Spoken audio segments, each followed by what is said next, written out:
People ask, why New Orleans? Well, it's in the name. No, not that name. The older one. The one deep in its roots. Maybe the first. Volvancha. The place of many tongues. Long before the European colonists came to the shores, people found this rise in land where the sun would shine a little brighter, the waters recede a little faster, and so filled with life that it could provide a feast.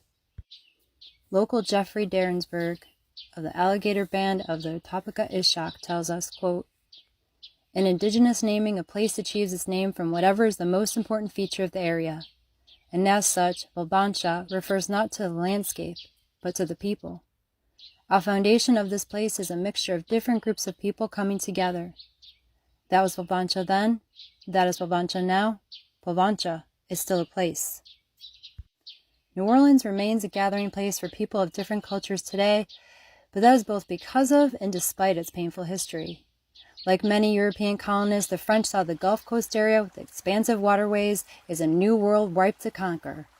The man known as the quote-unquote founding father of New Orleans, Jean-Baptiste Lemoyne Sieur de Bienville, had a story of short-term successes, debilitating defeats, and continuing redemption along the road to creating a new colony. The population of the new colony was mainly composed of the mentally ill, destitute, or outright criminals called from France. One could say that influenced the culture even today. In the alien countryside and with unskilled colonists, the French could not survive alone. Bienville taught himself the local languages and surprisingly succeeded in diplomatic relations with local people.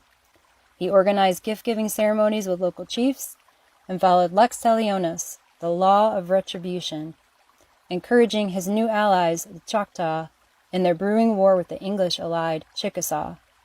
This led to the enslavement of non-French allied natives, the very people that taught the French to navigate treacherous swamps both for safety and food. But this isn't just Bienville's story, changing hands from French to Spanish to French again, then finally becoming a part of the United States. New Orleans continued the journey as the place of many tongues, the place to come together as one for many. The native people were joined by West African captives sharing both their mistreatment and, as well, their foundational place in New Orleans history. Woven from all these souls was born the culture of today, and the influence is most obvious in the food and the music. It's theorized that from the Bantu people and the Choctaw, the local staple gumbo was born. This dish has commonality with the okra stews of West Africa, as well as the Bantu word for okra. And then there's filet powder, or ground sassafras, a key ingredient in traditional gumbo recipes. Many say filet was introduced by the native people to local Europeans, and the Choctaw word for sassafras, combo. From this landscape of many cultures, a unique music was born. The stolen people of Africa held tight to aspects of their culture, refusing to be erased. Influencing food, yes, but also music. One vital place for this culture continuity was Congo Square. Here, enslaved peoples traded goods, played music, danced, and socialized on Sunday off days. Here we can see Congo Square thrive still today. But the heartbeat of the music, the drum, has a deep history in this land, starting with the first people.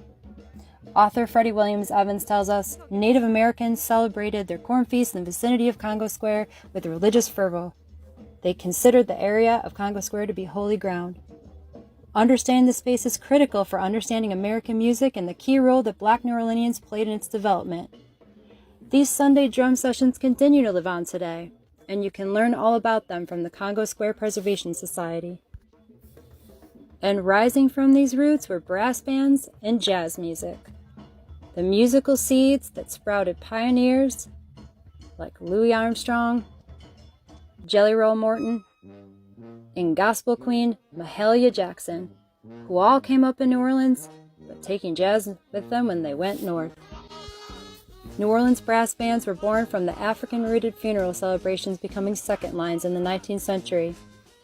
In part 2 of this video series, An Introduction to New Orleans, Death, Magic, and Vampires, you can learn a little bit more about how death is interwoven into the very skin of the city.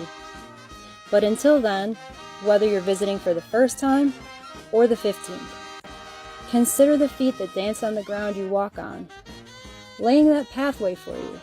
Notice the structure of the building and the secrets of the art of the ironworks.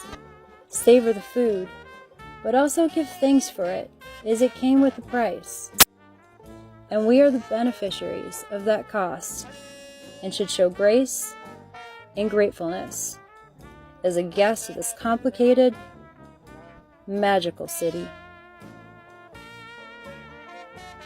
Have you ever seen a quaint old southern city?